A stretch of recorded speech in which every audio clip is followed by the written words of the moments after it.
Well, what's up guys, I'm Chris Doughty, aka Doubtinator. Welcome back to the channel. Welcome back to me, almost back with health again. After about a month of feeling not very well at all, as you can probably tell by my voice.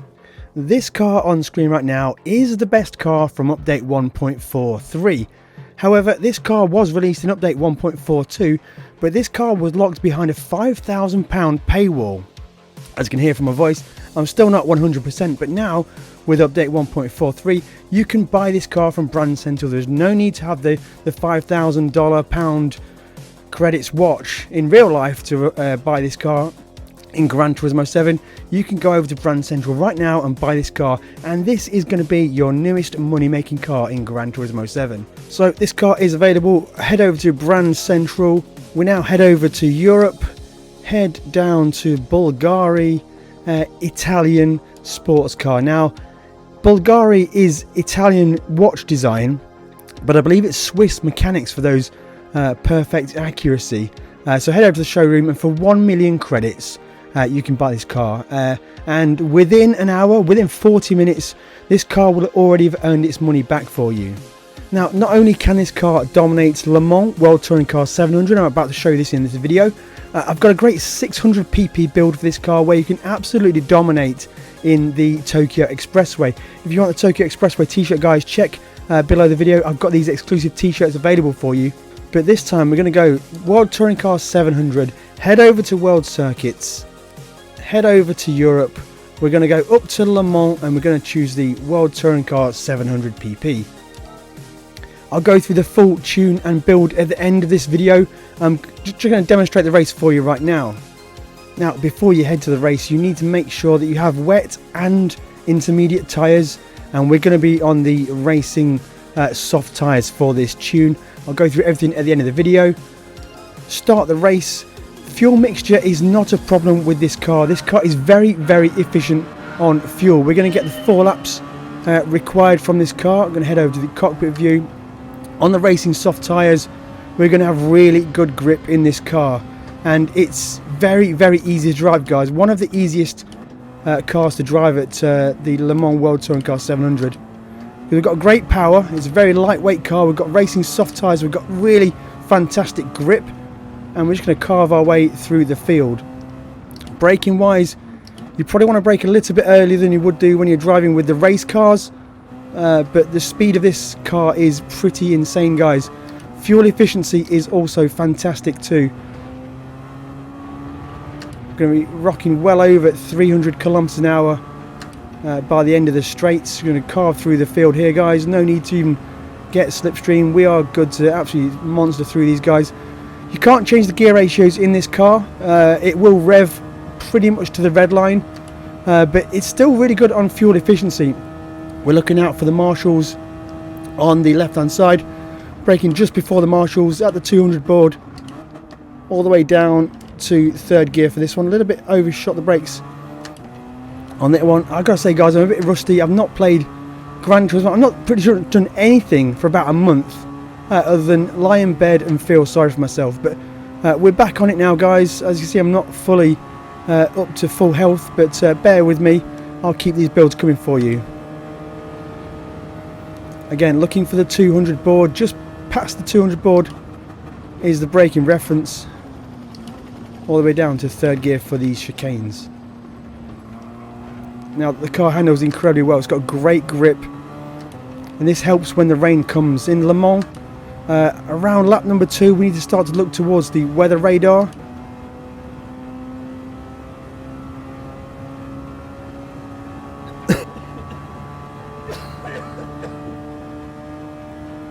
Braking just before the bend into Mulzane's corner, all the way down to 2nd gear. Get a strong corner exit. Great grip from this car. It is only rear wheel drive, but it's got so much grip, and the car sounds really good, guys. I think this is a great car to drive. It's incredibly fun, incredibly engaging, even more so when I get you on this 600 pp build, guys. Later on, I'm going to make that. I'll give you all the details for that build.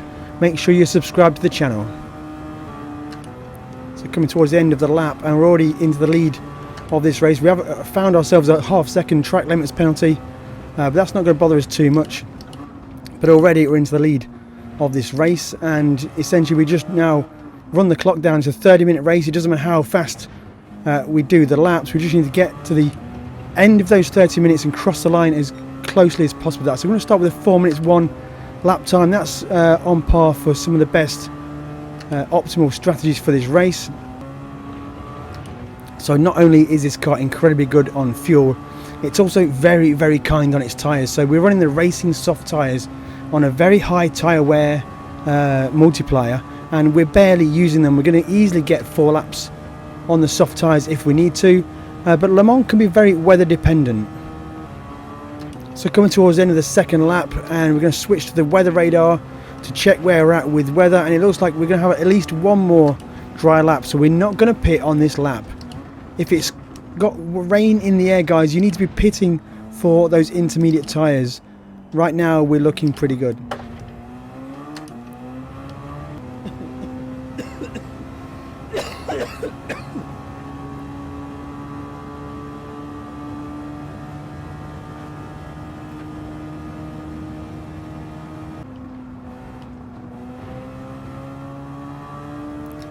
So end of lap number 3. Looks like the rain is in the air, but it's not ready yet. 1.1 laps of fuel remaining, so we're going to go one more on the fuel and with the current tyres, because I think we'll be good, and we're just going to see what happens. We don't want to pit too many times. That looks like it could be a little bit of a non-rain coming over. So we've got 1.1 laps of fuel. Again, another 4 minutes 3 second lap time, so 4 minute dead lap times are possible, because I've not had particularly good laps in this race. Now it looks like on the leaderboard everybody else has come in for fuel, so that I imagine they would commit to dry tyres again, even because the rain's not really coming, so this could give us a huge advantage. So coming to the end of lap number 4, this is going to be our pit lap. It has to be. We don't have any more fuel to do any more laps. Looking at the weather radar, I think we're probably still good to stay on dry tyres. Make sure you brake early enough into the pits for this one, especially if it's starting to rain. Enter the pits. Now we're going to throw on another set of racing soft tyres. I don't think it's going to rain, and we're going to fill the car to the maximum. We won't need to fill the car to the maximum. We're only going to do 3 more laps. 7 laps is all you need to do to win this race, but we're going to fill the car anyway. Guys, if you have enjoyed this video so far, make sure you smash that like button. If you do need something to elevate your sim racing experience, I highly recommend GT Omega Classic Wheel Stand. This is the RS6 seat. I've got an exclusive discount code CD5 will get you 5% off everything at GT Omega. GT Omega have just released some fantastic bucket seats. They look absolutely fantastic. I'm going to look to get those in the future. CD5 is the discount code. Links in the description below. Actually, you know what? I quite like this car. I think it looks pretty good. It's grown on me since when it was first released and launched in the trailers. I think it looks alright, and it sounds really good. And it's just started raining. If you get caught out in the wet and you want to add an element of safety, switch over the MFD to TCS. Put the TC onto 3 or even up to 5. That's going to keep you very, very safe when it comes to spinning the rear tyres up in this car. But we're just going to drive manual because it's fun. Why not? But I am going to keep an eye on the weather, because there is some significant rain showers in that band of weather. Right now the track is only a little bit wet, and the sun's back out again. But yeah, this is strange weather for this particular running of the race.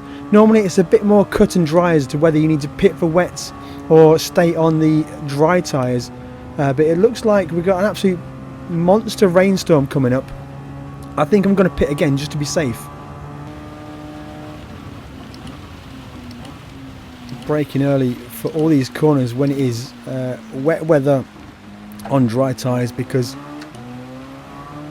it can get very slippy very quickly. Don't underestimate how difficult it can be in wet weather on dry tyres.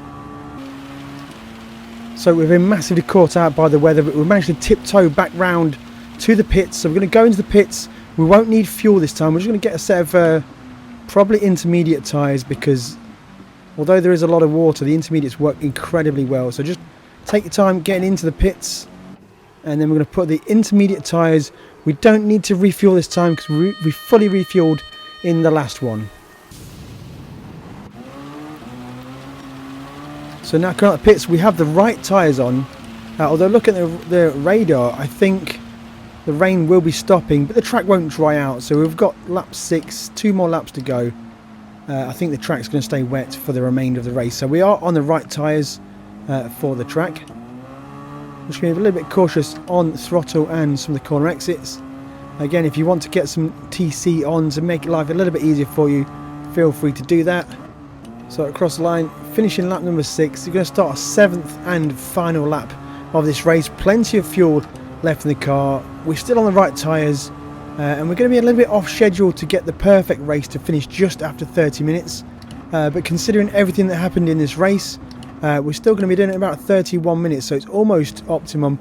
If it is just a regular one-stop race, whether it's fully dry or going straight from dry to wet in the normal 4-lap window, then you'll be banging out those exactly 30 minutes race times, no problem at all.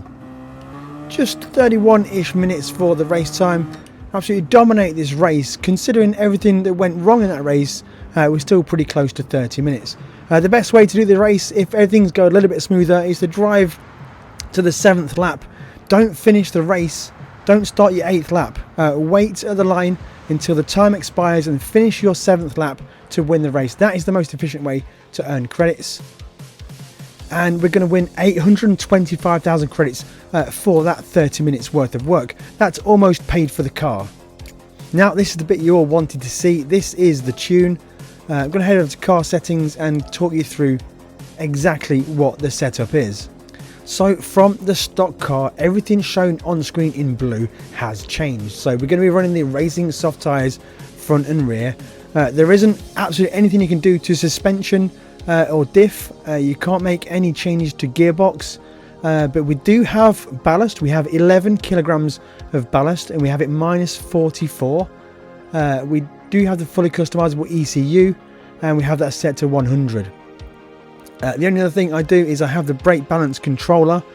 I do have it set to 0, but feel free to change the brake balance during the race to be whatever you want it to be. And that is it, guys. It is a very simple tune, incredibly effective, fantastic grip. It's quite lightweight and it's incredibly fast.